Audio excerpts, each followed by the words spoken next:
Good morning, class 2 biology students. Beta, we are going to take the next very important topics of our chapter number 6, the molecular basis of inheritance.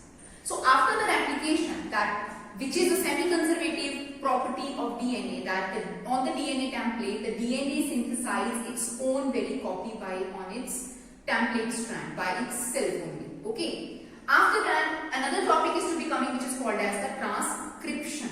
So what is transcription? The definition is the process of formation of mRNA or RNA over the DNA template. मतलब जब DNA का strand it is to be opened up in a replicating fork on the DNA template strand, the synthesis of the mRNA taken place and the process is called transcription.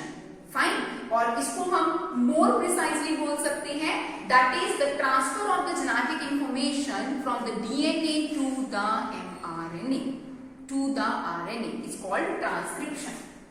So this is the definition, and what is the enzyme and the machinery involved in transcription. So in this lecture of ours we are not going to complete the topic of transcription, the process. We are just going to complete what are the enzymes involved, what is the main machinery involved in transcription, what do you understand by the replication fork, what is a transcription unit. And these all questions are very very important as per your examination point of view, because 2 marks, 3 marks or sometimes 1 mark question is to be arises from this machinery and the enzyme evolvement method of transcription, not the complete process occur. Okay. So the enzyme and the machinery involved.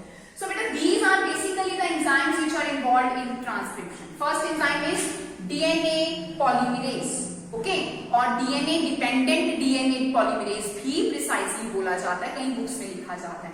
तो polymerase enzyme जहां भी आता है, इसका main function क्या है? To catalyze the nucleotides. मतलब these all are DNA and RNA is a nucleic acid. To catalyze the nucleotide, ताकि उनके fragments बने और उससे complete synthesis हमारी दोबारा से हो सके. So catalyzation process is been done by polymerases. DNA है तो वो DNA को कैटेलाइज करेगा, RNA पॉलीमरेज है तो वो RNA को कैटेलाइज करेगा. सेकेंड एंजाइम इन्वॉल्व होता है DNA हेलिकेसेस. रिमाइंड बेटा, हमने हेलिकेसेस एंड टोपाइसोमेरेसेस एंजाइम याद किए थे रेप्लिकेशन में. जब हम रेप्लिकेशन में DNA टेम्पलेट को ओपन करते हैं और वो Y फोर्क स्ट्रैंड ओपन होता है तो उसमें हेलिकेसेस एंड टोपाइसोमेरेसेस उसको फ्रेगमेंट ऑफ DNA को, सेगमेंट ऑफ DNA को ओपन करता है. तो helicases to open the replicating fork, मतलब हमारा DNA रेप्लिकेटिंग फॉर्क को ओपन करने वाले एंजाइम, ताकि उनके ऊपर DNA टेम्पलेट या RNA बन सके. DNA ligases. So ligases are the enzyme which is meant for joining of the strands. दो चीजों को जोड़ने का काम, बाइंडिंग का काम लाइगेसेस करते हैं, किसी भी चीज को, चाहे वो फ्रेगमेंट्स हैं चाहे वो DNA के स्ट्रैंड्स हैं. ओके. देन एक और मशीनरी में इन्वॉल्व होता है ORI रीजन. बच्चे ये हमने रेप्लिकेशन में भी कर लिया. ORI रीजन्स प्रोकैरियोट्स और यूकैरियोट्स में अलग होते हैं. यूकैरियोट्स में बहुत सारे ORI रीजन्स होते हैं, प्रोकैरियोट्स में सिर्फ एक होता है. ORI रीजन होता है ओरिजिन ऑफ रेप्लिकेशन, जहां से प्रोसेस शुरू होता है, चाहे वो रेप्लिकेशन है चाहे वो ट्रांसक्रिप्शन है. सो ORI रीजन. ओके बेटा, तो इन बातों को ध्यान में रख के एक 2 नंबर का क्वेश्चन आता है रेप्लिकेटिंग फॉर्क. आपको इस तरह से दे दिया जाता है और उसकी आपको लेबलिंग करनी होती है समटाइम. तो समटाइम आपको रेप्लिकेटिंग फॉर्क ही पूछ लेते हैं, draw the well labelled diagram of replicating fork. तो ये बच्चे आपका DNA का डबल पॉइंट हेलिकल स्ट्रक्चर आ रहा है, 5 prime and 2 3 prime end 3 prime and 2 5 prime and. ये वाले क्या है आपके टेम्पलेट स्ट्रैंड, पेरेंट स्ट्रैंड, जिनके ऊपर DNA बनेगा या RNA बनेगा. 3 प्राइम एंड से 5 प्राइम एंड की तरफ जाने वाला जो स्ट्रैंड है 5 प्राइम टू 3 प्राइम ऑपोजिट होता है, एंटी पैरेलल स्ट्रैंड है.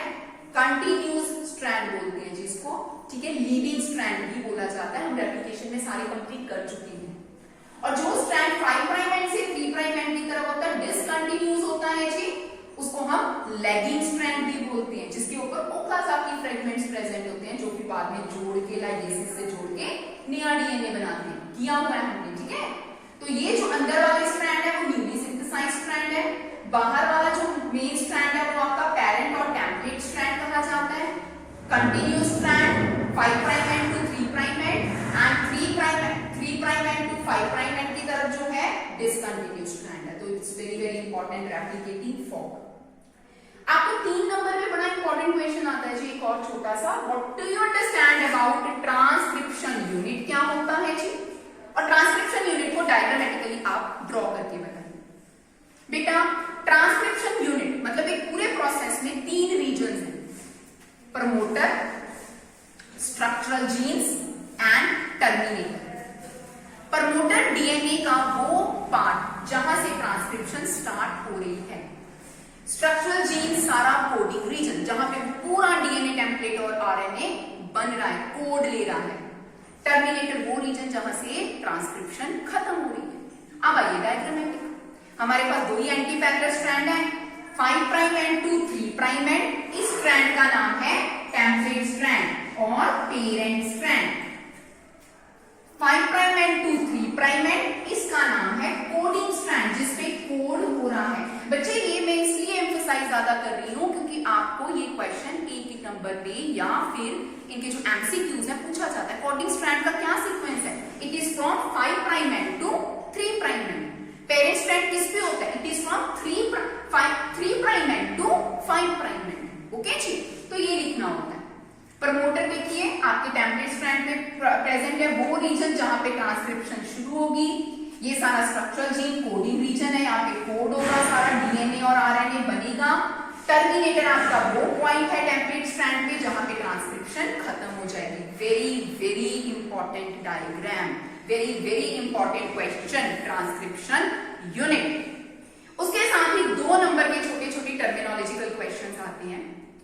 हमारे पास डीएनए में बेटा कई ज्यादा रीजन होते हैं, एक्सोन्स एंड इंट्रोन्स करके हम लिखते हैं।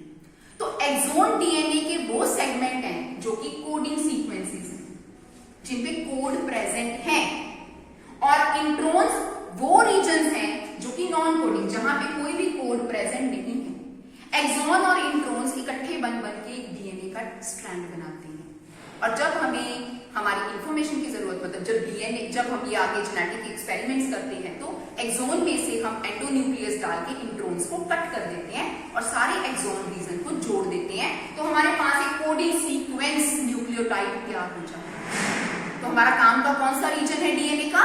एक्सोन। इंट्रोन क्या है? इंटरप्टेड रीजन है जो कि एक्सोन के साथ प्रेजेंट होते हैं, नॉन कोडिंग सीक्वेंस। छोटा सा एक और क्वेश्चन है 2 नंबर का, सिस्ट्रॉन किसे कहते हैं? एक्सोन हो गया, इंट्रोन हो गया, सिस्ट्रॉन क्या है? कुछ नहीं है जी, a segment of DNA, small portion of DNA coding for polypeptide, जो कि एक पर्टिकुलर पॉलीपेप्टाइड के लिए कोड कर रहा है। हमेशा बेटा जेनेटिक कोड 3 में होता है, 3 वर्ड का कोड होता है, तो एक पर्टिकुलर पॉलीपेप्टाइड के लिए अगर वो चीज कोड कर रहा है सेगमेंट, तो उसको हम सिस्ट्रॉन कहेंगे। और ये सिस्ट्रॉन जो होते हैं स्ट्रक्चरल जीन्स में प्रेजेंट होती है, ठीक है। ये 2 तरह के होते हैं, monocistronic unit, polycistronic unit. Eukaryote में मोनोसिस्ट्रॉनिक यूनिट, सिर्फ एक सिस्ट्रॉन एक ही चीज को कोड कर सकता है, लेकिन प्रोकैरियोट्स में पॉलीसिस्ट्रॉनिक यूनिट्स होता है, एक कोड एक से ज्यादा जीन्स के लिए कोड। क्लियर? तो होपफुली आप ट्रांसक्रिप्शन के प्रोसेस, अभी हमने प्रोसेस नहीं किया, उसमें जो एंजाइम्स इन्वॉल्व है, मशीनरी इन्वॉल्व है, उसका यूनिट क्या कहता है, उसमें जो टर्मिनल पॉइंट्स इन्वॉल्व है, सिस्ट्रॉन, एक्सोन एंड इंट्रॉन, और रेप्लिकेटिंग फॉर्क किसे कहते हैं, आप ध्यान से करेंगे। You just take a screenshot of this board, make out the beautiful notes of it and learn it. And if you have any kind of the query, just subscribe my YouTube channel and put the comments into the comment section. Thank you so much, Bachche.